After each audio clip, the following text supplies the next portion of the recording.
Olá, sejam muito bem-vindos. Hoje a gente vai mergulhar uma carta bem antiga que lida com um dilema. Sabe, um dilema super atual? Como é que uma comunidade consegue equilibrar a paixão e a expressão de cada um com a necessidade de ter ordem, de ter clareza para todo mundo? A gente vai investigar como um grupo, que era super vibrante, mas também bem caótico, tentou encontrar essa harmonia. Pois é, essa era exatamente a pergunta que a antiga comunidade de Corinto estava enfrentando. Imagina só, uma sala cheia de uma energia contagiante, pessoas com experiências espirituais profundas. Só que, em vez de unir, todo esse entusiasmo estava gerando era caos e confusão. É esse cenário complexo que a gente vai desvendar agora. Bom, para a gente entender a solução que foi proposta, primeiro a gente precisa mergulhar de cabeça no problema. Vamos fazer uma viagem no tempo, lá para a movimentada cidade de Corintos e conhecer uma comunidade que era, assim, espiritualmente vibrante, mas também completamente desorganizada. Essa comunidade era cheia de vida, sabe? Os membros buscavam ativamente os dons espirituais, tinham uma energia incrível e uma sede genuína de se conectar. O problema é que essa paixão toda, sem nenhum tipo de organização, estava começando a virar uma baita desordem. E um dos dons mais celebrados lá em Corinto era esse, o de falar em línguas. Isso podia acontecer de duas formas. Ou a pessoa ganhava a habilidade de falar um idioma estrangeiro que ela nunca aprendeu, ou era uma linguagem mais espiritual, quase celestial. De qualquer jeito, era visto como uma conexão direta com o divino. E aqui a gente chega no ponto central do problema. O apóstolo Paulo, na carta dele, descreve uma cena que é, assim, o puro caos. Tenta imaginar um visitante entrando numa reunião e encontrando um monte de gente falando ao mesmo tempo em línguas que ninguém entende. A impressão não ia ser de fé, né? Ia ser de loucura total. E isso acabava afastando justamente as pessoas que eles mais queriam atrair. Então, qual foi a solução de Paulo? Ele não proíbe o dom de línguas de jeito nenhum, mas ele coloca o dom no seu devido lugar, sabe? E para fazer isso, ele compara esse dom com outro, o da profecia, para mostrar para a comunidade a importância de focar no bem de todo mundo, e não só na experiência de uma pessoa. E aí, do outro lado da balança, Paulo coloca a profecia. É muito importante entender que, nesse contexto, profecia não é sobre prever o futuro, tá? É sobre transmitir uma mensagem clara, inspirada por Deus, que todo mundo consegue entender. E o objetivo?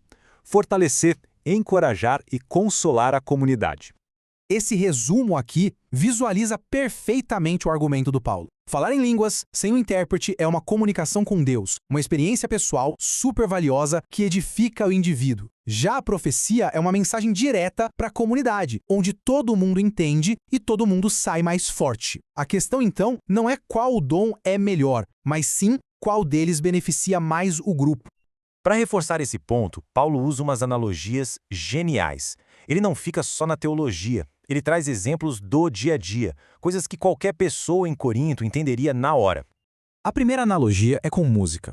Pensa numa flauta ou numa harpa tocando um monte de nota aleatória. Isso não é música, é só barulho. Para ter melodia, as notas precisam ser claras, distintas. Da mesma forma, a comunicação espiritual, para fazer sentido para o grupo, precisa ser clara. Senão, é só ruído.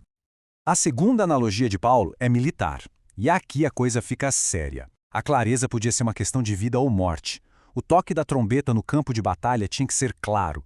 Um som confuso não ia preparar os soldados para a luta, ia levar derrota. Do mesmo jeito, a comunicação na comunidade não era só para ter sentimentos bons, era para mobilizar e preparar as pessoas.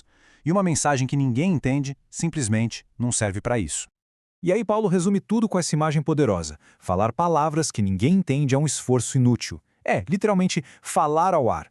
A comunicação numa comunidade só tem valor quando a mensagem chega e é compreendida por todo mundo. Mas o Paulo não fica só diagnosticando o problema. Ele era um cara prático. Então ele oferece uma estrutura clara, um conjunto de regras. O objetivo não era reprimir a espiritualidade, mas sim canalizar essa energia de um jeito que todo mundo pudesse se beneficiar. E as regras são incrivelmente simples e lógicas. Primeiro, limitar o número de pessoas falando. Segundo, garantir que falem um de cada vez sem atropelar o outro. E a regra de ouro, principalmente para quem fala em línguas.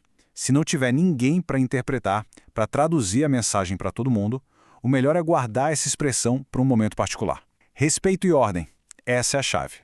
E essas regras não foram tiradas do nada. Elas refletiam o próprio caráter de Deus. Desordem e confusão, segundo Paulo, não combinam com um Deus de paz. Portanto, um culto que realmente honra a Deus deve espelhar essa paz e essa ordem. Faz todo sentido, né? Mas, afinal, por que essa preocupação toda com ordem e clareza? Qual era o objetivo final de Paulo? Isso nos leva ao coração de todo o argumento dele. Para deixar o ponto dele absolutamente claro, Paulo usa um contraste numérico muito forte. Ele começa com esse número aqui, 5. E em contraste com o 5, ele joga esse outro número, 10.000. Nossa, que declaração poderosa! O valor da comunicação não está na quantidade ou no quão espetacular ela parece. Está no impacto. 5 palavras que todo mundo entende e que ensinam alguma coisa são infinitamente mais valiosas do que 10.000 palavras numa língua que ninguém compreende. O foco é sempre o bem do outro. E tudo se resume a essa palavra aqui, edificação. A ideia é de construir algo. Paulo repete essa palavra várias vezes nesse capítulo. O propósito de se reunir, o propósito de usar os dons, era construir uns aos outros, era fortalecer a fé da comunidade e aprofundar a união entre as pessoas. Qualquer coisa que não ajudasse nisso era só uma distração. E ele encerra o capítulo inteiro com essa diretriz final, que é um resumo perfeito de tudo o que foi dito. A liberdade e a expressão espiritual não são inimigas da decência e da ordem. Na verdade, é dentro de uma estrutura que honra a Deus e serve as pessoas que elas encontram seu maior propósito. E isso tudo nos deixa com uma pergunta para a gente pensar. A carta aos Coríntios fala de uma tensão que existe até hoje, seja em grupos, empresas ou até nas redes sociais. Como é que a gente equilibra a paixão da expressão individual com a necessidade de uma comunicação clara, que realmente constrói e une a comunidade? Encontrar essa resposta é tão crucial hoje quanto era 2000 anos.